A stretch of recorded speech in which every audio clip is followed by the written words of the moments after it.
উপসংহার: ইতিহাসের রায় প্রমাণগুলো কি প্রতিষ্ঠা করে এবং আজকের দিনে এর মানে কি?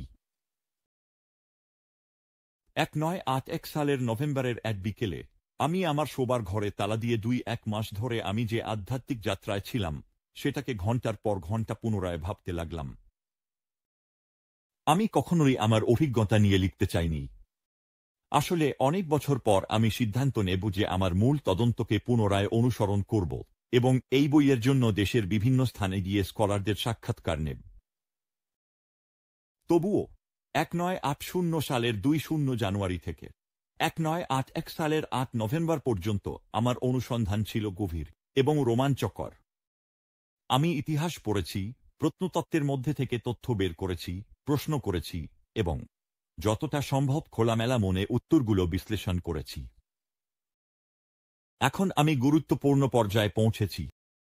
প্রমাণগুলো স্পষ্ট মনে হচ্ছিল।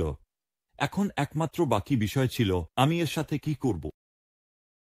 একটি হলুদ আইনগত প্যাড বের করে আমি আমার তদন্ত শুরু করার সময় যে প্রশ্নগুলো তুলেছিলাম এবং আমি যে মূল তথ্যগুলো খুঁজে পেয়েছিলাম সেগুলো তালিকাবদ্ধ করতে শুরু করলাম। একইভাবে আমি এই বইয়ের বিশেষজ্ঞদের মাধ্যমে প্রমাণের আমাদের পরীক্ষায় যা শিখেছি তার সারাংশ তুলে ধরতে পারি। যিশুর জীবনী কি বিশ্বাসযোগ্য?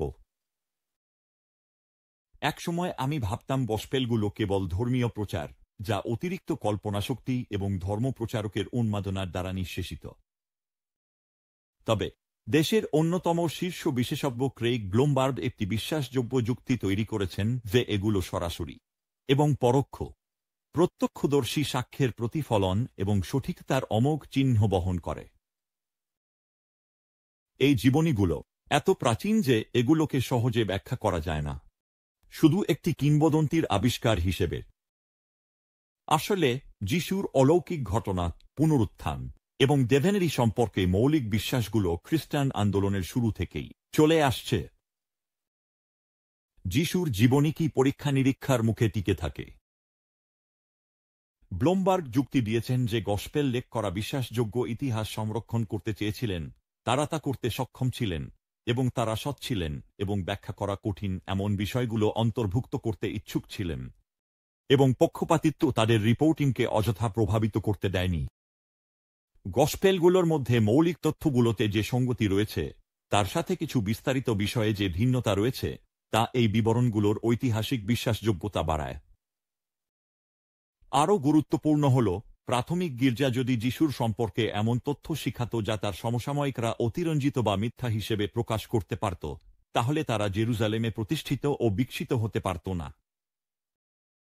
সংক্ষেপে, গসপেলগুলো 8টি প্রমাণমূলক পরীক্ষায় সফলভাবে উত্তীর্ণ হয়েছে।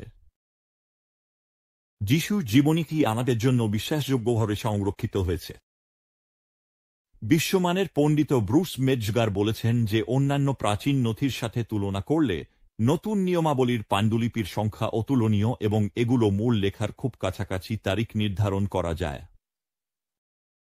পাঠ্য বৈকল্পিক গুলির মধ্যে কোনটি, যা ক্ষুদ্র বানান এবং ব্যাকরণগত পার্থক্যের প্রবণতা, কোন বড খ্রিস্টান মতবাদকে সন্দেহের মধ্যে ফেলে না? প্রাথমিক গির্জা যে মানদণ্ড ব্যবহার করেছিল তা নির্ধারণ করতে কোন বইকে কর্তৃত্বপূর্ণ হিসেবে বিবেচনা করা উচিত তা নিশ্চিত করেছে যে আমাদের কাছে যিশুর সম্পর্কে সেরা রেকর্ডগুলো রয়েছে। যিশুর জীবনী ছাড়া কি বিশ্বাসযোগ্য প্রমাণ আছে? এডউইন ইয়ামাউচি বলেছেন, আমাদের কাছে যিশুর জন্য ইতিহাসের যে নথিপত্র আছে তা অন্য কোনো প্রাচীন ধর্মের প্রতিষ্ঠাতার তুলনায় অনেক ভালো। বাইবেলের বাইরের সূত্রগুলো নিশ্চিত করে যে অনেক মানুষ বিশ্বাস করে যিশু চিকিৎসা করেছেন এবং তিনি মসীহ ছিলেন, যে তিনি ক্রুশবিদ্ধ হয়েছিলেন এবং তার লজ্জাজনক মৃত্যুর পরও তার অনুসারীরা যারা বিশ্বাস করতেন তিনি এখনও জীবিত, তাকে ঈশ্বর হিসেবে পূজা করতেন।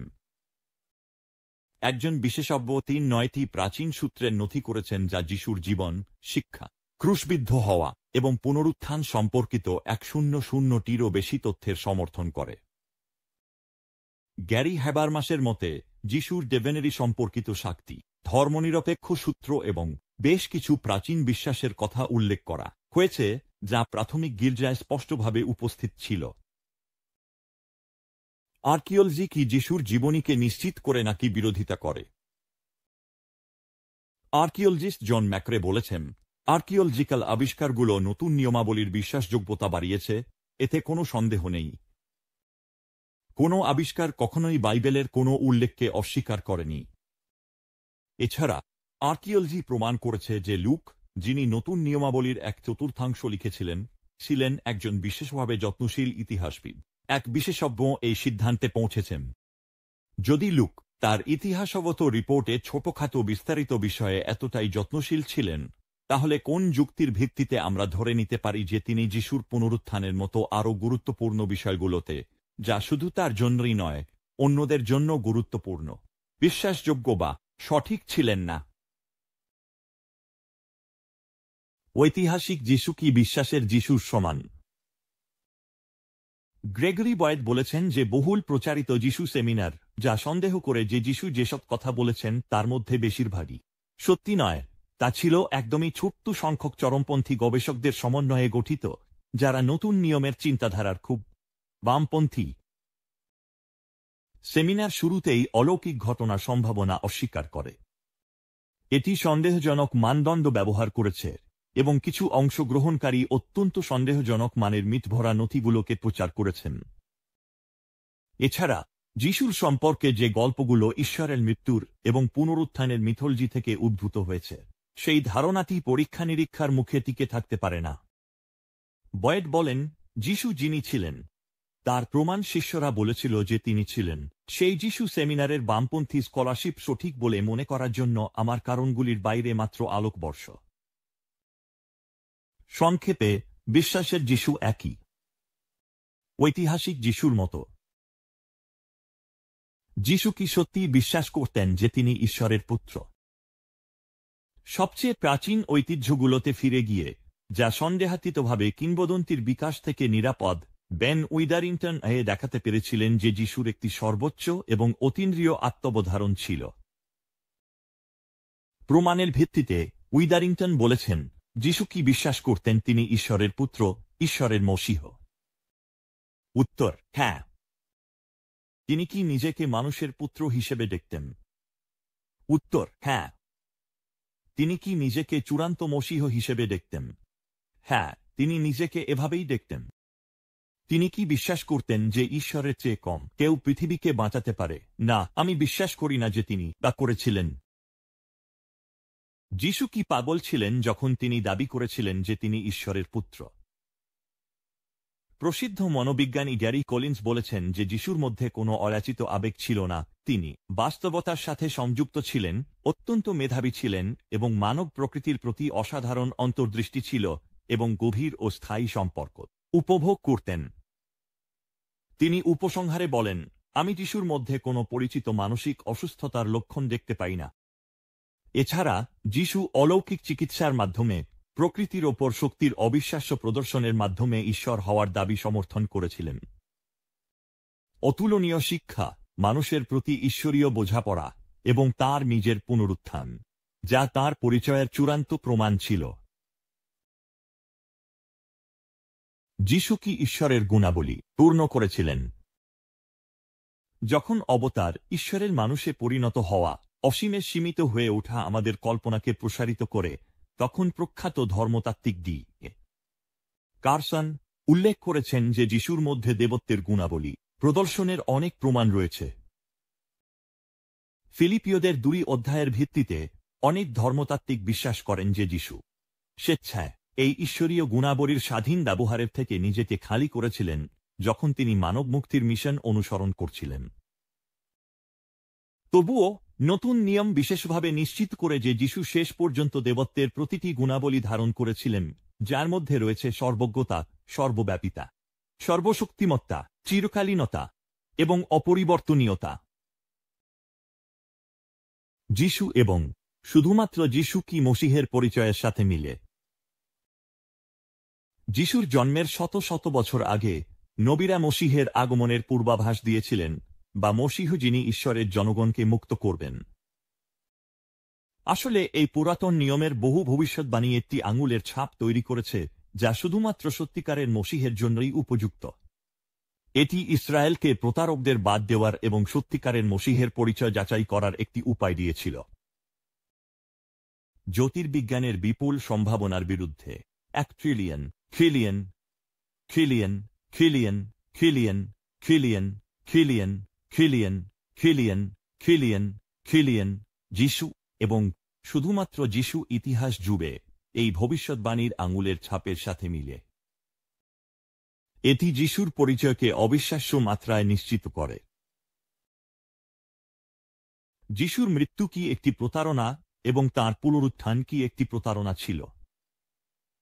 চিকিৎসা ও ঐতিহাসিক তথ্য বিশ্লেষণ করেন আলেকজান্ডার মেথেরেল উপসংহারে বলেছেন যে যিশু ক্রুশবিদ্ধ হওয়ার ভয়াবহ কষ্ট সহ্য করতে পারেননি, তার উপর তাঁর ফুসফুস এবং হৃদয়ে গর্ত করে দেওয়া ক্ষত ছিল।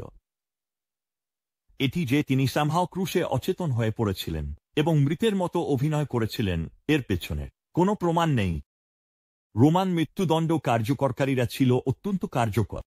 জানতে পেরে যে যদি তাদের কোনো শিকার ক্রুশ থেকে জীবিত নেমে আসে, তাহলে তাদের নিজেদের মৃত্যুর মুখোমুখি হতে হবে। যদিও যিশু সামহাও এই নির্যাতন সহ্য করতে পেরেছিলেন, তার ভয়াবহ অবস্থার কারণে কখনোই একটি বিশ্বব্যাপী আন্দোলন সৃষ্টি হতে পারত না, যা এই ধারণার ওপর ভিত্তি করে যে তিনি মহিমান্বিতভাবে সমাধির ওপর বিজয়ী হয়েছেন। যিশুর শরীর কি সত্যি তাঁর সমাধি থেকে অনুপস্থিত ছিল? উইলিয়াম লেন ক্রেইগ উল্লেখ করেছেন যে ইস্টারের স্থায়ী প্রতীক যিশুর খালি সমাধি একটি ঐতিহাসিক বাস্তবতা। খালি সমাধির কথা অত্যন্ত প্রাচীন সূত্রে মার্কের গসপেল এবং 1 করিন্থীয়দের 1:5 অধ্যায়ের বিশ্বাসে উল্লেখ করা হয়েছে বা ইঙ্গিত দেওয়া হয়েছে, যার তারিখ ঘটনাটির এত কাছে যে সেইগুলি কিংবদন্তির ফলস্বরূপ হতে পারে না।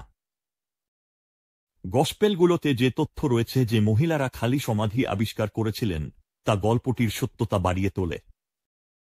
যিশুর সমাধির স্থান খ্রিস্টান এবং ইহুদিদের কাছে পরিচিত ছিল, তাই এটি সন্দেহবাদীদের দ্বারা পরীক্ষা করা হতে পারত।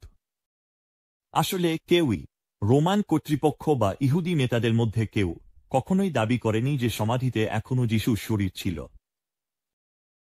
বরং তাদের একটি অদ্ভুত গল্প তৈরি করতে বাধ্য করা হয়েছিল যে শিষ্যরা কোনো উদ্দেশ্য বা সুযোগ ছাড়াই যিশুর শরীর চুরি করেছে, একটি তত্ত্ব যা আজকের সবচেয়ে সন্দেহবাদী সমালোচকও বিশ্বাস করে না। যিশুকে কি ক্রুশে মৃত্যুর পর জীবিত দেখা গিয়েছিল? যিশুর পুনরুত্থানের পরের উপস্থিতির প্রমাণগুলি ধীরে ধীরে বছর ধরে বিকশিত হয়নি, যেমন কিংবদন্তি তাঁর জীবনের স্মৃতিগুলোকে বিকৃত করেছে। বরং পুনরুত্থান বিশেষজ্ঞ গ্যারি হ্যাবারমাস বলেছেন, পুনরুত্থান ছিল প্রাথমিক গির্জার কেন্দ্রীয় ঘোষণা শুরু থেকেই। 1 করিন্থীয়দের 1:5 অধ্যায়ের প্রাচীন বিশ্বাসে উল্লেখ করা হয়েছে ব্যক্তিরা এবং গোষ্ঠীগুলি যারা পুনরুত্থিত যিশুর সাথে সাক্ষাৎ করেছিল। এবং পল এমনকি প্রথম শতকের সন্দেহবাদীদের চ্যালেঞ্জ করেছিলেন যে তারা এই সাক্ষীদের সাথে ব্যক্তিগতভাবে কথা বলুক, যাতে তারা বিষয়টির সত্যতা নিজেদের জন্য নির্ধারণ করতে পারে। অ্যাক্টসের বইটি যিশুর পুনরুত্থানের অত্যন্ত প্রাচীন স্বীকৃতিতে ভরা, যখন গসপেলগুলো বিস্তারিতভাবে অনেক সাক্ষাতের বর্ণনা দেয়। ব্রিটিশ ধর্মতত্ত্ববিদ মাইকেল গ্রিন উপসংহারে বলেছেন, যিশুর উপস্থিতিগুলি প্রাচীনকালের যে কোনো কিছুর মতোই প্রমাণিত। এটি নিয়ে কোনো যুক্তিসঙ্গত সন্দেহ থাকতে পারে না যে এগুলো ঘটেছিল। পুনরুত্থানের পক্ষে কোনো সমর্থনকারী তথ্য কি আছে? জে.পি. মোরল্যান্ডের পরিপ্রেক্ষিতগত প্রমাণ পুনরুত্থানের জন্য চূড়ান্ত নথিপত্র যোগ করেছে। প্রথমত, শিষ্যরা পুনরুত্থান ঘটেছে কিনা তা জানার জন্য একটি বিশেষ অবস্থানে ছিলেন এবং তারা এটি সত্য বলে ঘোষণা করতে কষ্ট ও অভাব সহ্য করতে প্রস্তুত ছিলেন। দ্বিতীয়ত, পুনরুত্থানের বাইরে পল এবং জেমসের মতো সন্দেহবাদীরা কেন ধর্মান্তরিত হতেন এবং তাদের বিশ্বাসের জন্য মরতে প্রস্তুত হতেন, তার কোনো ভালো কারণ নেই। কেউ জানি এবং ইচ্ছাকৃতভাবে মিথ্যার জন্য মরে না। তৃতীয়ত, ক্রুশবিদ্ধ হওয়ার কয়েক সপ্তাহের মধ্যে হাজার হাজার ইহুদি গুরুত্বপূর্ণ সামাজিক প্রথাগুলো ত্যাগ করতে শুরু করলেন, যেগুলো শতাব্দী ধরে গুরুত্বপূর্ণ সামাজিক ও ধর্মীয় গুরুত্ব বহন করেছিল। তারা বিশ্বাস করতেন যে যদি তারা ভুল হন, তাহলে তাদের শাস্তির ঝুঁকি রয়েছে। চতুর্থত, প্রাথমিক পবিত্র অনুষ্ঠানগুলো যেমন কমিউনিয়ন এবং বাপ্তিস্ম যিশুর পুনরুত্থান এবং দেবত্বকে নিশ্চিত করেছে। এবং পঞ্চমত, গির্জার অলৌকিক উত্থান। নিষ্ঠুর রোমান নির্যাতনের মুখে ইতিহাসে একটি বিশাল গর্ত তৈরি হয় যা পুনরুত্থানের আকার ও আকারের সমান। যেমন সিএফটি মৌলে বলেছেন, আমি এটা স্বীকার করব। যিশু যে একমাত্র ঈশ্বরের পুত্র তার প্রমাণের পরিমাণ এবং গুণমান দেখে আমি অবাক হয়ে গিয়েছিলাম। যখন আমি সেই রবিবারের দুপুরে আমার ঘরে বসেছিলাম, আমি বিস্ময়ে মাথা নেড়ে দিলাম। আমি দেখেছি অভিযুক্তদের মৃত্যুদণ্ডের ঘরে নিয়ে যাওয়া হচ্ছে অনেক কম বিশ্বাসযোগ্য প্রমাণের ভিত্তিতে। সামগ্রিক তথ্য এবং উপাত্তগুলো স্পষ্টভাবে একটি এমন উপসংহার দিকে ইঙ্গিত করছিল যা আমি পুরোপুরি স্বস্তিতে পৌঁছাতে পারছিলাম না। সত্যি বলতে, আমি বিশ্বাস করতে চেয়েছিলাম যে যিশুর দেবত্বের ধারণা একটি কিংবদন্তির বিকাশের ফল, যেখানে সদিচ্ছাপ্রবণ কিন্তু ভুল পথে চলা মানুষগুলো ধীরে ধীরে একজন জ্ঞানী সাধককে পৌরাণিক ঈশ্বরপুত্রে পরিণত করেছে।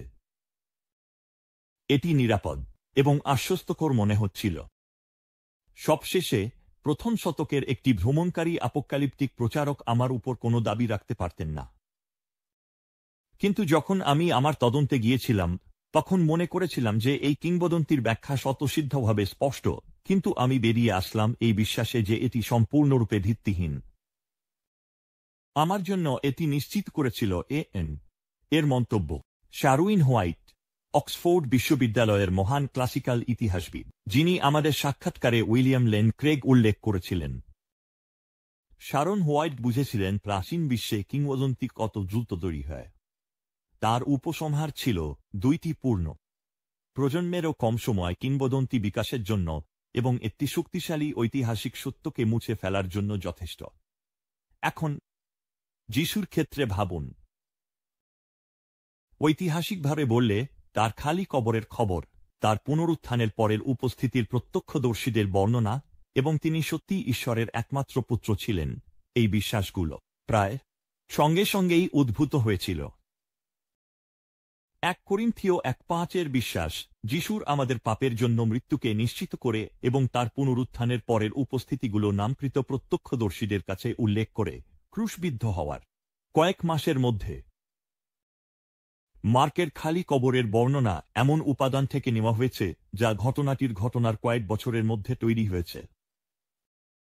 যিশুর শিক্ষা, অলৌকিক ঘটনা এবং পুনরুত্থানকে প্রমাণিত করে গসপেলগুলো যিশুর সমসাময়িকদের জীবদ্দশায় প্রচারিত হচ্ছিল, যারা এম্বলিশমেন্ট বা মিথ্যা থাকলে সঠিক তথ্য তুলে ধরতে খুবই খুশি হতেন। সবচেয়ে প্রাচীন খ্রিস্টান গীতগুলো যিশুর দেবত্বকে নিশ্চিত করে। প্রকৃতি।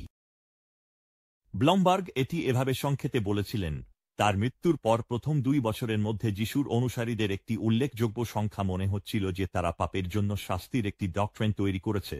তারা বিশ্বাস করেছিল যে তিনি দেহের রূপে মৃতদের মধ্যে থেকে পুনরুত্থিত হয়েছেন, যিশুকে ঈশ্বরের সঙ্গে যুক্ত করেছিল, এবং তারা বিশ্বাস করেছিল যে তারা পুরাতন নিয়মে এই সমস্ত বিশ্বাসের জন্য সমর্থন খুঁজে পেয়েছে। উইলিয়াম লেন ক্রেগ উপসংহার টেনেছিলেন, গসপেলের ঘটনাবলীর সম্পর্কে উল্লেখযোগ্য কিংবদন্তির সঞ্চয়ের জন্য প্রয়োজনীয় সময়কাল আমাদেরকে 2 শতাব্দীতে নিয়ে যাবে। আসলে ঠিক সেই সময় যখন কিংবদন্তির আপোক্রিফাল গসপেলগুলো জন্ম নিয়েছিল।